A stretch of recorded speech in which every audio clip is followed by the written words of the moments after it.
Welcome, everyone, to the Zero to Viral panel, okay? For all of the aspiring content creators and all of the aspiring semi-homeless people. Today we're going to talk about strategies for how to sustain a loyal audience on, any social media platform of your choice. We have 3 Twitch streamers here, and, usually we stream for like 4 or 5 hours, but we're going to be able to probably put everything into 40 minutes. Wait, 4 hours? How long do you stream?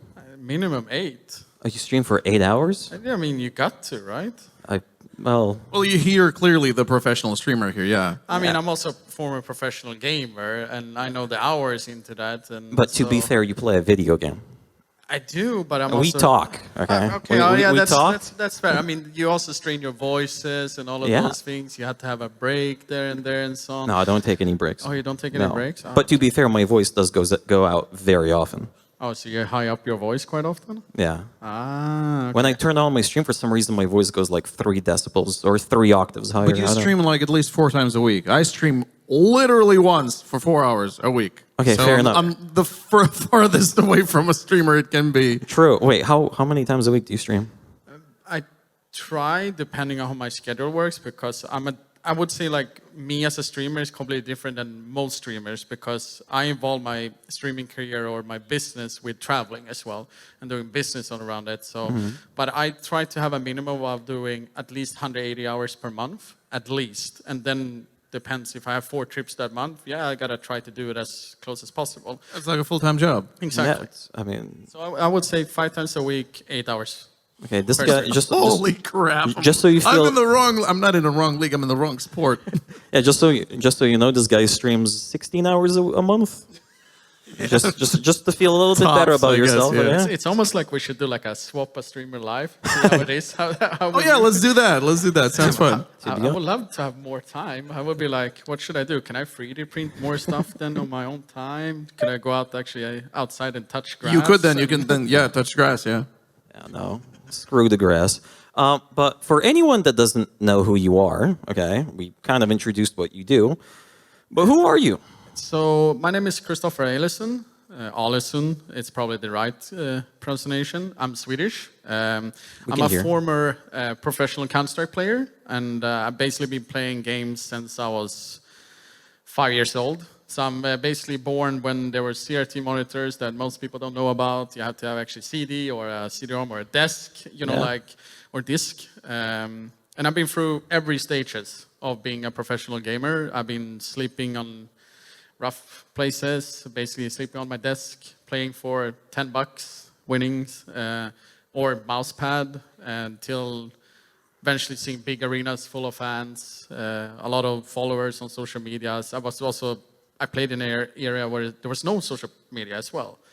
So I've been through basically everything, if you can say it like that. I would say I'm a extra boomer, I guess you can say now. How old are you? I'm turning 35 next week, actually. Hey, I'm turning 26 next week. When's your birthday? 29th. Mine's also 29th. Oh my God. This one. Holy shit. It doesn't happen often, actually. Yeah. At least I always hear people, if they're born in May, there's like either 2 days before, or like the last day, or like in the beginning. I've never heard someone it's on the same day. Well, there you go. There's your guy. Yeah, but he's still like, what is it? This is my 10 years, 9 years younger than me? 10, I guess? You know what? No, I'm 9. 33, if that helps at any level. Still oldest. God damn it. I'm used to being the youngest, to be honest. So, Me too. But that's... Yeah. You're not part of this discussion. Let the grown-ups talk. Sorry, okay? I'm only the moderator. Okay, sorry. No, I'm just kidding. But to fast forward, where it's like, my career has been FPS games mostly, and I've done my whole career in Counter-Strike specifically, but I've touched any game. So even if you're not interested in CS, if you're more into Valorant, World of Warcraft, StarCraft, you name it. Basically, I played everything. So even if you would be like, yeah, that guy maybe it's not that interesting to me because he plays just one game or made his career in that. No, I know a lot of people, and I've been having the luxury for years to meet some people that you maybe recognize and heard about, or you maybe look at all the time when they're streaming or competing or something. There's a high chance I actually know them personally. So there's always, if there's a question to that regarding, or if you have an idea, like you can always throw it at me and see if maybe I have an answer for you. But isn't it an upside to be, let's say, specialized in a certain game? Like you said, I don't want to. You mentioned that maybe someone doesn't want to follow you because you just play one game. But then I noticed that, for instance, there are a lot of players that just specialize. Well, let's say for a certain amount of time specialize in a certain game, and that's an upside for them, right? Because you always tune in and you know that Ninja's going to be playing Fortnite, or that other guys are playing other stuff. So No, but I think that's the whole list of streamers that I know. Ninja, Tim the Tatman. Tim the Tatman, yeah. Kai Cenat is very big nowadays. True. He's a Oh big yeah. streamer. Does he play any games though? I don't think he so, does no. time to time, to be honest. Does he? Very fun to watch it because he's a quite bad gamer, to be honest. Very entertaining, if you ask me. But to be honest, that's why it's entertaining, because he's bad. No, but like the whole aura around him, and the guests and all of those things that comes to the stream, like it's very entertaining in my books, especially for someone who's been professional at something specifically. Like I can never be him. Like Sure. I don't see myself as that kind of streamer ever. So Which is also fine, to be honest. no, but that's the beauty of being a streamer, I think, in general, where it's like, if you're I would say I'm a streamer, whereas like I'm very calm and I don't really shout, I don't scream, I don't rage. Like I can be very boring streamer, if you ask me. But there's that group of people who likes that as well, and that's what I find the enjoyment and excitement from my community, where they actually enjoy that. But if they know sometimes, which I also do, they can go to Kaisanat or some of my friends who play CS, who are like all over the place, screams and does viral clips, etc. like that. But they usually come back there as well, so you can always find your group of people with streaming, and I think that's the beauty of streaming space, where it's like, even if you don't feel like you have the favorite thing out there, viral thing, it doesn't matter. You can always build a community from it from the get-go. And a game, for example, like that, which I'm very into right now, is Trackmania. For those people who don't know, it's like a car racing game. It's been there for ages. But they have a very loyal, like kind of small fan base to some degree. But when their streamers are getting active and so on, they have a lot of viewers, Yeah. a lot of activity there, which is amazing if you ask me. But that's a game that people don't really talk about a lot. And they only talk about, streamers, entertainment, maybe a big title like Valorant, CS, PUBG to some degree, if there's going to be like specific esports title. And that's about it. But as a streamer, you can be anything. It doesn't really matter. You can be a painter if you want to.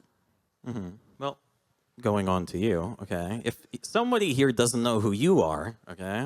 Tell us about yourself. Yeah, I'm a local YouTuber turned streamer pretty recently, like last year, I think. And like I said, I only stream on Sundays to cover the news for the last week. Let's say that's the whole concept of the streams. I'm a commentary streamer, news and commentary, and that's that's me. Yeah. If any of you don't know, we are also best friends. That was, we're legally best friends. How are you enjoying streaming comparatively to YouTube? Because you spent like Very 10 much. years? I really love streaming. Yeah, and that's because of the whole community. Let's say, what's the word I'm looking for? Aspect of it. Because of the live audience, because of the live reactions, because of the live. Well, still parasocial, but nonetheless, the connection that you have with your viewers, that's like completely different than just posting a video and but maybe later gathering comments or something. So the community aspect of it and the ability to communicate live with your audience is something unparalleled, and I really love it. So that's the main kicker for me in terms of streaming. Fair enough. Do you ever feel like it gets too parasocial? Have you ever encountered that? Well, I haven't been streaming for too long at least, so I don't have any bad practices or anything that I can recall off the top of my head. So for now, I think I do have a pretty, let's say, pretty good relationship with my audience. Pretty, again, what's the word I'm looking for? The word healthy. Healthy, yeah, relationship with my community. So thus far. Okay. I have a side question to that, because you went from YouTube to basically streaming to some degree now, and that's what you really like, the whole aspect with the community. But like, why did you go to streaming then if you started on YouTube and did that kind of thing? Was it just because you wanted to go outside your own shelf and like face your community, or? Well, it's a completely different dynamic, and it's also, first off, we should probably start from the fact that I'm a commentary YouTuber. Okay. So, for instance, again, you find a certain topic that you like or a certain piece of content, right? And then you analyze the content, you write a script, you shoot yourself, right? You edit the video, and that takes a lot of time, and all of that is scripted. Whereas on streams, when you're live, nothing's scripted, everything's live, everything's very organic, everything's very quick. And I've just noticed that the dynamic is completely different, and it's like on streams I can sort of express myself naturally and organically, and to a live audience on the go in the particular moment. Which to me is, I don't know, I think that's just more honest, and then that's just something that people tend to take in more than just a scripted video, you know? Although, you know, there's give or takes for both. But I've noticed that this not only saves time, but this is just more organic. It looks better, I guess. And again, you just have that direct connection with a certain size of your audience. Certain segment of your audience that comes to watch the stream. I think that's a cool steps to do. I mean, for someone specifically, always been. I mean, I was a professional before, so it's like I didn't even know I had followers before as well. Facebook was a thing. That was the first thing, and I had a fan page. That's how I started to knowing I actually had followers. And then all of a sudden, Twitter before X. That became a thing. I had followers there. I didn't know about it. And Instagram, same there. So for me, like, I never understood that. Like, I didn't have, like you said, you had your YouTube, you had subscribers, followers to that degree, commentating, you had an idea of it. And I was just having fun and playing and then competing and had that fighting, like, spirit, or how you And could then say this it. live audience aspect just came along later, right? Oh yeah, for sure. Like the first time I signed someone's mouse pad or a notebook was like, I was 16 or something, and that's half a decade, or like half my lifetime ago, and I was like, holy shit, someone actually wanted my autograph for me playing a game? Like, why? Like, I didn't understand it. Then they came more and more, and then eventually you got like surprised with like, you actually did do something. But the thing is, like, I never showed it. You know, I never showed my personal side of who I am. I just competed, and during that time, there was no really streaming either. You just saw my nickname. He killed like some people on a server, and then like he was potentially a good player or something like that. And then you see some forums, not even Reddit at that time, like forums writing about it was a good or a bad game, basically like the own like analyst of it, and you're like, thumbs up, and then that's it, you know. But it is cool, if you ask me, to have some sort of a connection to the people that follows you and like what you do, and also sometimes challenge you as well, because you're in the public eye. You don't really have anywhere to hide. When I was a player, I could always hide, because like, that's just my nickname. You don't know me. You have no resemblance to me. Like, I'm just the nickname on a server in a game, basically. And now I'm showing myself out there. I'm walking around, I'm doing interviews, I'm on national TV, international TV, whatever you can throw it out to me. And then that's me as a human being. And the only thing most of the times you say to yourself is like, don't screw this up, because it's the internet. It can always, it's always going to follow you, basically. But I think that's the fun part, because then your community, if you screw yourself over, they're gonna hunt you for it, and it becomes the meme They'll of let the you know about it, community. yeah. Oh, yeah. For sure. But I think that's the beauty of having a community in that way. And I think it's cool that you're actually taking that step from hearing when you're doing your commentary, and then YouTube specifically, and now you're entering the space of streaming. So I hope you're going to have a wild ride. Not fun ride, a wild ride, because that's the more interesting one. True. But you're a full-time streamer now, right? You completely retired from professional playing. I've never said it officially. It's unofficially. Unofficially. But this year I got the achievement of becoming first of 4 Hall of Fame players in my game. And one of the requirements is you have to retire. But I've never said it, so I still gotta watch for it. Okay. And so I guess I am to some degree, but I will never say it though. And he's not saying it now, by the way. No, it's hypothetical. No, Okay. but like, so around COVID 2020, when a lot of people started streaming, I guess, because the lockdowns everywhere in the world. I got infected by COVID very early in my family, friends, and I still have complications to this day, where half my face, one of my arms, my legs gets numb. Okay. And I was still competing at that time, but my motivation and every day waking up, where it's like you can't recognize yourself, and sometimes when it was on my keyboard hand, I can see myself moving, but I don't feel it. I don't get the recognition for it. It affected me a lot. I went to a lot of doctors, all of those things. I also were in the later stage of my career. I wasn't that good anymore. So I got fired, you can say, straight up. But it was Fired from what? From my team From that I a was team, playing right? for. But I said it was probably one of the best decisions they could have done for me, because I will never quit myself. But then I went into streaming. The people I work with thought it was a good step for me to take the next step, because I've also been doing it since I was 17 years old. I'm 30 almost when I stopped playing. And I'm very fortunate to have that such a long career, specifically in gaming or in an athlete's role in any aspect. But taking that step and then getting to know my community on a different kind of level, and that's what makes me wanting to stream more and pushing myself.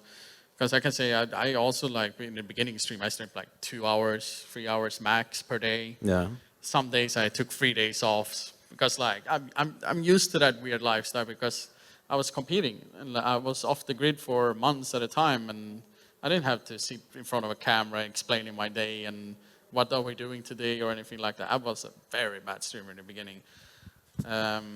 But I do really enjoy the whole thing of streaming. I really, really do. And I hope I can do as long as I can, and not someone tells me like, it's probably time. Yeah. Does your hand, what's the term I'm looking for, hand-eye coordination wear down with age, or not really? Since we have a professional player, for FPS games, I'd like to ask. I guess I would say that I know for a fact that I'm way worse than I was before. You know when they say that the peak age for a basketball player is like, I don't know, 31 or something, and then you go downhill from there. So is there a peak age for an FPS player in terms of skill? I guess hand-eye coordination would be the number one thing. I will always say no to that answer, or that question, I mean. Mostly because, in my opinion, whereas FPS game and you're playing games on a computer, is like you're not forcing your body to the extreme as an athlete can do in sports. It's esports still, so. I mean, you can still do it. You can strain your arm and hands and all of those things, like the usual things. You can ruin your eyesight. Back, and all of those things, which I also get affected by. So I am really a boomer to some degree, if you ask me. Bad back, waking up and like I can't move around and all of those things. But I would still say no to the question they asked, mostly because, like, for me, it's always about how is your motivation? How is your private life working? Are you thinking about getting kids soon, or are you thinking about maybe scaling down on the practice hours you do yourself? Because even if you're a professional athlete in a team environment, you have to also put in the hours yourself. And I was one of the players in general. Like, I always broke the barriers of it. Like, I could go easily up to 16 hours a day, no problems and no questions asked. And of course, that damaged me as a human being, as a professional. But that was my choice, and I did it. There was no one forcing me or anything like that. But I can see it in a lot of this older generation, especially in Counter-Strike scene, because that's where you can find the most older players, not in other games that specifically, where there's still some people out there still competing on the highest level. And I think they will probably have the similar answers that I do, maybe with what's the motivation, how's your private life, how all the X factor outside of the game itself. Because if you know you're having a bad tournament or bad performance, the automatic answer for most people in the highest level of gaming is like, I gotta put in more hours. Are you willing to do that sacrifice? Because you're missing so many things when you're on the highest levels. It's insane, and people can't really imagine that, because they always hear about, you're traveling, you're competing, you're making a lot of money, or you're seeing this place, it's actually like that. It's most of the times it's not that glamorous as many people think. Like, yes, you do have the best job in the world, if you ask me. But that was never the reason for most of those people, especially those people in the CS space. Fair enough. Talking about retiring. Why are you looking at me? Bad segue. Because he said he wants to pump streaming for as long as he can. Do you feel like you're going to be doing content creation until you're, 60s, 70s?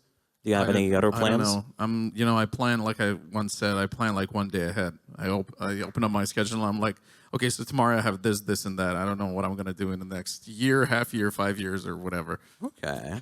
Would you like to try something, though? What is something you haven't tried that you would love to try? In terms of our content creation space or... Sure. I mean, unless there's some other, like, I don't know. No, you want to be on a TV show, you want to be on a movie, I don't whatever. know, maybe a late night show or something later in my career, or... Decrowning Tapinos? Sure, why not? But yeah, I don't really have certain. I don't really have specific plans. I don't know. Okay, fair enough. I guess in terms of mechanical questions for content creation, do you feel like you have that stress of constantly being on, constantly uploading? Because I haven't uploaded the video now in 2 days, and mentally I'm stressing in my mind. I know I rarely upload, so I never stress. So. Oh, I mean that solves the problem. Sure. But then the question is like this: how loyal is his fan base?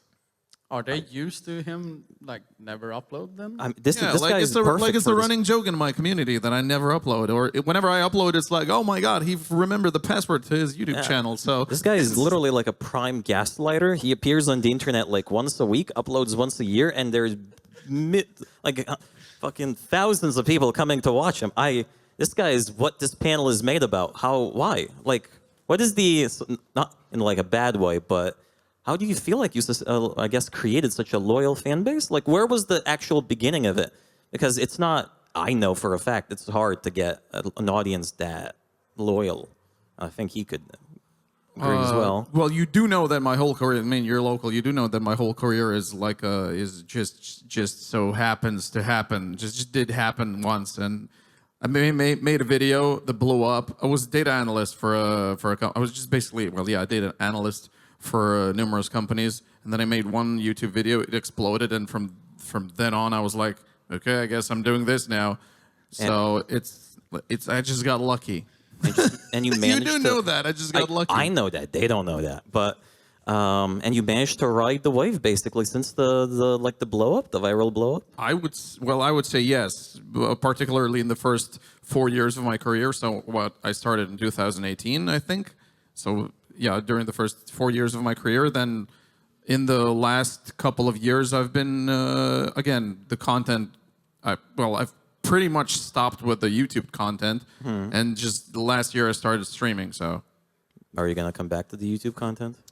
Well, now I just edit the segments from the streams and put them on my YouTube channel, and that's super effective, and I'll probably be doing more of that. Okay, fair enough. Have you ever had a viral moment like you described, or it's just like it changed your life?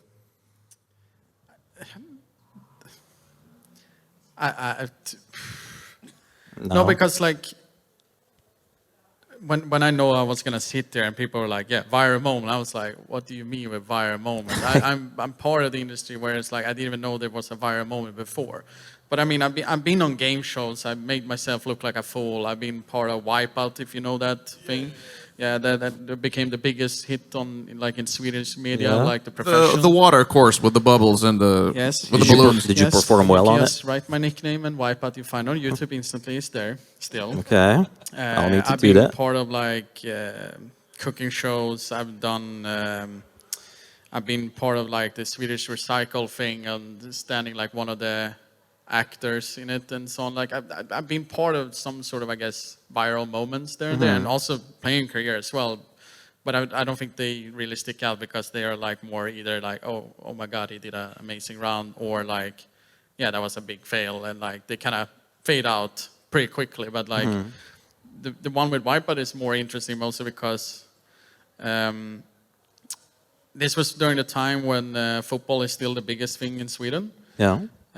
This is 15 years ago. This is a long, or even 16 years ago. And all the news outlets were basically rating every week of like the highlights of the week of like anything a Swedish athlete or anyone is doing in Sweden. And for those people that maybe don't really follow football, but Zlatan Ibrahimovic is from Sweden. He's our best player potentially ever from Sweden, and he's playing football. And basically, there's 3 highlights when he scores a goal, penalties basically, and they get like 500,000 views each. I break all of them combined that week because I was part of Wipeout, and I think that's a big achievement during one week, and even the week after, still like extra like views on it, etc. like that. And everyone was like, who the fuck is that guy? Like basically like a white guy from Sweden, 20s, shaved his head, screams about, I screamed something in Swedish in the beginning, of course, because they tell you to do that. And I screamed basically like, just because I'm a gamer, I'm gonna finish this course or something, and then I do this. Looks ridiculous, basically. And then the first thing I do is like 400 spins into the water and look like an idiot, you know? But at least I can say I've been part of something that is so outside of me as a person and as a professional gamer at that time, or a public figure, or whatever you want to call it. And yeah, my community reminds me every 2 months about it, and I'm still like, yeah, why did I do that? That's a good inside running gag, right, for your community? Yeah, it is. And sometimes you see someone on Twitter want to make it popular again, and like, hey, did you know that Getra has been part of Wipeout? Here's the video once again. And you're like, oh my God. But I mean, I also did accept it, right? So I know the consequences that's going to come with it. You knew the complications and implications of this. Yeah, but yeah, that's what I would say is my biggest one, at least. And funny enough, outside of my gaming career. Yeah, but you said that was 16 years ago, the Wipeout thing? 2010, I think it was, or 2011 or 29, somewhere there. But that was kind of the start of popular esports, right? That was when StarCraft 2 started being popular. Twitch became a thing. Yeah, Twitch became a thing. I feel it's kind of hard to believe that you even got on to it when that was like before the actual like start of professional gaming. Not start of it, but you were invited there as an esports celebrity, let's say, right? Yes, but the true story to it is a little bit more complicated because the biggest news outlet from Sweden for gaming specifically is still very good friends of mine, and they got bought out by a media company in Sweden, and they had some sort of connection to that production company that does Wipeout for the Swedish one, and they were like, should we just bring in a gamer? Christopher here is pretty famous for being an esports player, yada yada. I think around that time I exploded in popularity at that time, and they're like, let's bring him in and let's phone call him, and like out of the blue call me, and it's like 1 minute, like, hey, do you want to be part of Wipeout? Sure. But when you say then you exploded, so what specifically happened? Did you win a big tournament or something?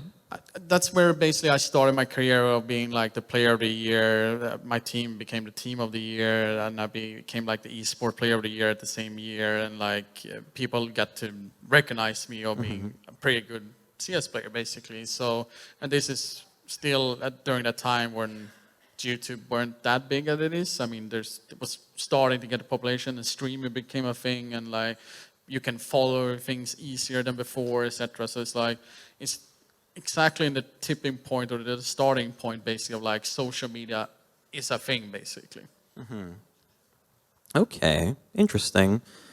Have you tried YouTube though, or are you just like you started professional gaming and then you just are you at least clipping your highlights? Yeah, on are you YouTube? doing anything, or are you just like going live and that's it? You just like click the live button, then you go offline, then you like meditate on life. This year, I actually did editing everything myself on YouTube. Okay. And then I noticed it mostly because I felt that the team that I had, I paid them too much money, and I felt I can do a better job than them. Did that come out to be true? But they did a great job in other games. I don't think they were good in CS specifically. So I don't think they know how that works with YouTube, in my books. But in the same, now I have people who does that for me. So there's always someone that takes care of it for me. And I do have a group of people around me that takes care of 99 other things that I should do, basically. Okay. So they take care of my socials if I want to as well. Okay, fair enough, fair enough. But you basically live on, as much as like your biggest effort goes on Twitch, and as in like your actual where you feel like you put most of your brain power into? I mean, to some degree, I would say yes. But I also, because I've been part of this industry for a long time, and my father was a business person before. He always thought like 2-3 steps ahead, always. So even when I started to do something in gaming and being a public figure, basically, he was like, save your money, invest your money, do this, and so on. So I always have something on the side that I always take care of, because I also were part of that generation where it's like, is this even a right way to go? Like, I had to drop out of school to become a professional gamer, and that, at that time, 2009, 2008, you're dropping out of, for what? That is the reaction, or no school accepts you because you're like, hey, by the way, I need to be gone for 6 months. Is that cool? Hey. But I did find an amazing school that actually did accept me. I went back one day. I left after 3 hours because I didn't feel it was worth it. Did you go back? No, I never went back. How many grades did you finish? 2. 2-ish. 2. You dropped school at the age of 8, 9? I don't know how your school system works, but I dropped out when you're supposed to go out before you're applying to university. Oh, so 12th grade. Yeah, somewhere like that. Okay, that's not that bad. Like when you said 2nd grade, I thought no, of because slightly like we differently. have like the system where it's like 1, 2, 3, and then it's like the 3, then you're done, and then you're applying for university basically. But I know they changed the system like 400 times. I don't remember, and this is ages ago. But I remember I dropped out when it was the 2nd of that 3 terms, or how you can say it. So Okay, fair enough. Wait, and you? So technically he has a high school degree, as I do. Yeah. Yeah. Same. But you said you actually tried colleges and universities, 3 right? times, yeah. And all 3 times I dropped out. So I just only have the high school degree. Yeah, both of you. Okay. Would you? I'm You're still studying. You're still good. Yeah, I'm gonna go try get my master's degree, but would you guys recommend dropping out of the school? I feel like I'm talking to like I don't think anyone that you Don't ask, drop out. Anyone you ask who, especially, I mean, we're similar age as well, so we have like a little bit more life on this earth, if you can say like that. Yeah. I think every one of us always would say the same answers, like don't drop out. Like it's because I'm pretty sure you can understand what I mean with this. There's been some times when you're questioning a lot of things in life, especially when you have dropped out, and you're like, was it really worth it? I mean, when you look past it and so on, we're always going to probably say, yes, it's been worth it. But if someone comes up to me, especially say like, yeah, Chris, I love what you do. Like, your story is amazing. I want to go exactly the same route that you. Like, I'm like, don't even being close to that. Because, I mean, I also were one of the athletes was like, or whatever you want to call it, that I played extreme many hours. I skipped a lot of big, important things in my life that I look after now, and I do regret it to some degree, but if someone asks me, it's like, would you do it again? I would say yes. But that's how my life went. And if I would kind of know the outcome of it, I will do the same thing again. That's the honest truth. But like, I missed the whole thing of like being part of like the whole school thing, the friendship that I come from there and so on. And I still have that friends from those times, which is amazing. But like, it would have been cool, like, for example, to learn a third language, for example, if you ask me, especially nowadays. Or maybe I wanted to become a chef for a while. Maybe I could have become a chef. That would have been amazing. And like, those kind of things. But in the same time, I'm not sitting there like that often, at least. I'm grumbling like, should I maybe fix that or done that or whatever? Because I'm really happy where I am in my life in general. To be honest, those are things that you could still do. Learn a third language, become a chef. Oh, I mean, yeah, true. But with my time, what I do and invest in, it will still take way more longer. And I'm kind of a person like, I do things to perfection to some degree. So it's like, if I don't get the result in that timeline I like think of, then I will be so frustrated myself. I don't give up. I always give it more, but then I get like blocked out think about something else, want to do that instead, or focusing more on this. And then I'm like, oh shit, I forgot about that language. I was like, which language was it? What, German, Italian? No, it wasn't any of those. Oh, it was something else. And then I forgot about it, basically. Fair enough. Do you ever burn out then? Just because you have like a very long career, especially, is there ever burnout? I only know one for fact for sure that happened. It was in 2016, and I had almost traveled over 300 days that year and competing. And I remember... Traveled for 300 days? When you say travel for 300 days, where it's still like, yeah, you travel, then you're gone there for 2 weeks, then you go back home for like 2 days and so on. So at least how you see it of it, but like... I remember, and it was like, we usually have some sort of a breaks where we say Christmas. So everyone knows like, 2 weeks, everyone is kind of off in the industry. But nowadays there's more strict rules of that, but at that time wasn't. And I remember I came back and it's like, I think 10 days before Christmas. And I got offered to go for 3 more tournaments. So 2 at like towards the end of that year and 1 at the beginning of next year. And my team that I was playing at, we still had a break for almost a month. And I was still thinking about going for it. But my father told me, it's kind of funny, but also strange to some degree, but he told me, it's like, if you attend this tournament to do this, when I say like you shouldn't do it, you're not getting any salary. And I was like, okay, maybe I'm burned out. Maybe I should chill down a little bit and so on. Because at least during that time with the team I play with, I also did all the PR, I were more vocal on social media. I did a lot of more things than just playing the game. I was like, the front figure. You were the whole operations. Exactly. So it's like I pushed the limit on everything.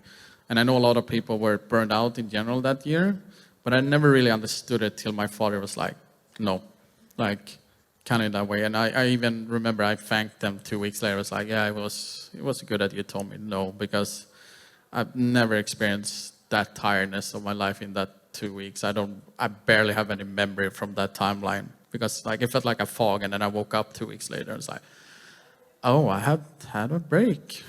Interesting. Okay, we can Congo line the question. Do you ever burn out? No, never. I mean, my content production is very rare, so I don't. So that's why I was asking a professional that has a pretty extensive career. But couldn't you make an argument that your content might have so many lapses between it, or so much time between it, that you could be potentially burned out? Or burned out from what then? What am I doing in those specific lapses? I don't know. You tell me. That's why creative space, maybe. If you feel like you're not getting forward with the content specific you want to provide. Yeah, that's a good point. Maybe, probably. I don't know. Okay. Would you hypothetically wanna be potentially more consistent and make more content consistently? If you could do daily content everywhere, would you do it? Good question. Daily, maybe no. Not bi-weekly. Every other day, probably. Well, now I'm thinking of doing more streams starting from September than just one per week. I don't know. I'll have to see how that goes. Okay, but what's stopping you right now, other than, I guess, real life activities? Real life activities, and just I don't feel the necessity to. I don't know.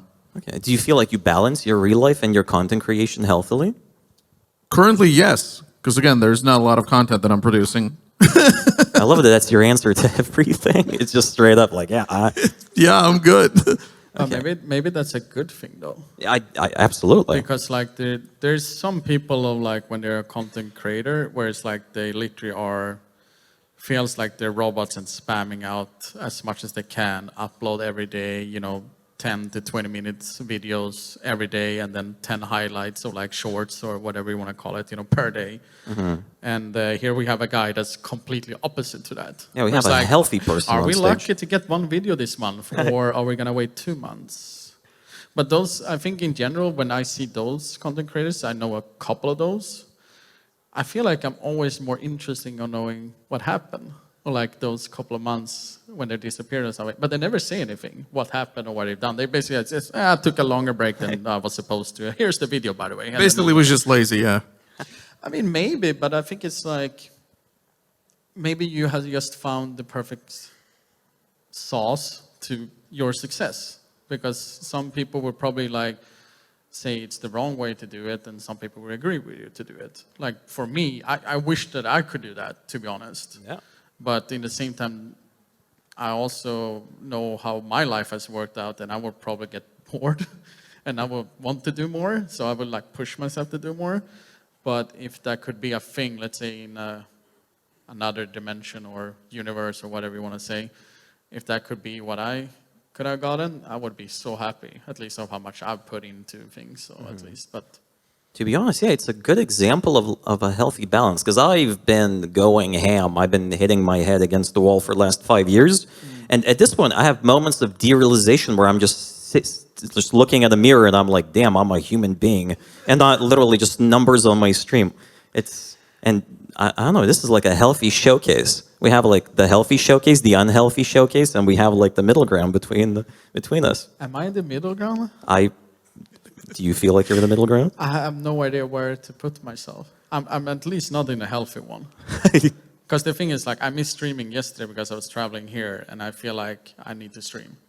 Okay, so slightly addicted, but to be honest, that could be And a good I tried thing. to set up the PC for like 1 hour now, and I kind of almost done it. Then I just like, oh no, I gotta go on a panel now. I want to stream. Okay, so we got 2 unhealthy showcases and a healthy showcase of... Enough with the glaze session. Thank you. He's praising you. No, we just want you to appreciate what you have, okay? Thank you. I do appreciate it I very mean, you much. can gaslight us into thinking opposite if Oh, you want true. to. Apparently, that's your That would be an specialty. interesting twist, yeah, for this conversation. But do you feel like you have a healthy balance? Because you stream 5 days a week, 8 hours a day, right? Yeah, I try to at least. Do you depending have- on what I'm doing outside of it, etc. like that. Yeah. So if there's something happening during that week, or if there's like I need to travel somewhere or whatever it could be, but at least I try to force myself to have the weekends off, because I feel like I need to have some sort of a break, especially during, like, I remember at least in January this year, I think I streamed every day for like the first 3 weeks, Okay. even on the weekends. And I think my girlfriend also told me, it's like, yeah, you go sleep. Go here and sleep. And I think I slept for like 3 days, basically in and out and so on. And it was bad timing because I wanted to spend time with her. But she was like, go sleep. Like, relax, Yeah. like, don't do anything, basically. But I remember I felt so good afterwards, where it's like, yeah, I can get back into it. But I think that's just also me as a person, my personality, where it's like that grind mindset, where it's like, you know, like yesterday I didn't stream.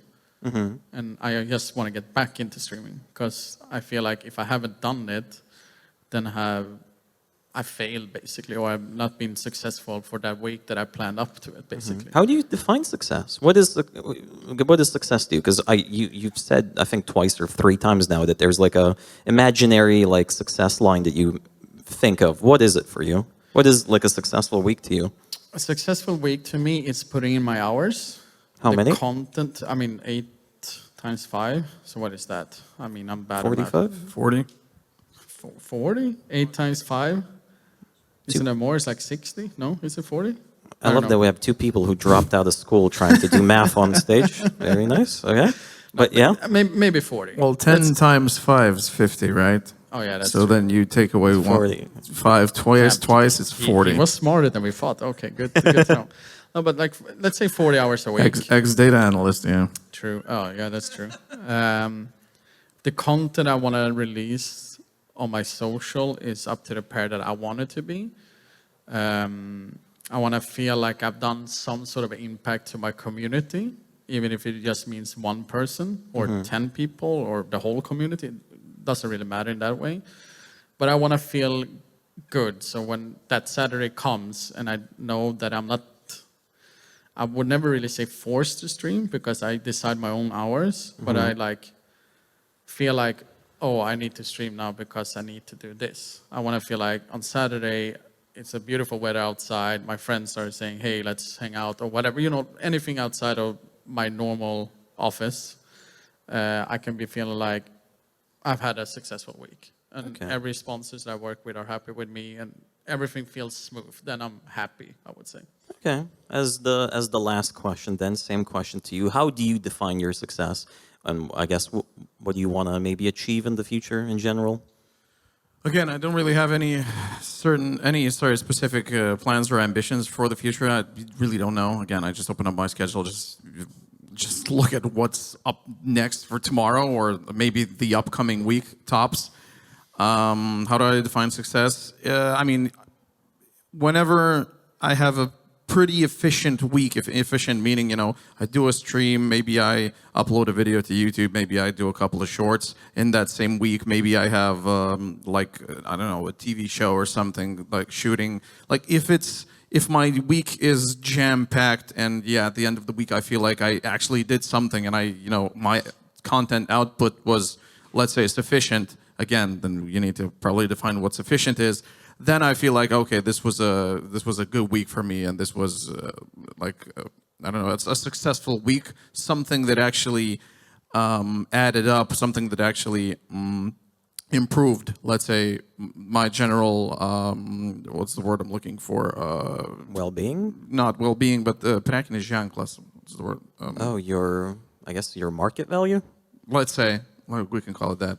So that would probably, that could sort of be a formula for success or something like that. If it's an efficient week full of something that I did that added up to my general brand was the word I was looking for, then I feel like it was successful. Okay, well, I hope we answered some of your questions. We managed to burn through the entire time. We had a very successful therapy session. I think we all bonded very nicely. We can all go cry now in the other room, but thank you for sharing all of your stories. You both are unironically very fun to listen to. So yeah, thank you for coming on, and thank you everyone for listening. Thank you, everyone. Thank you.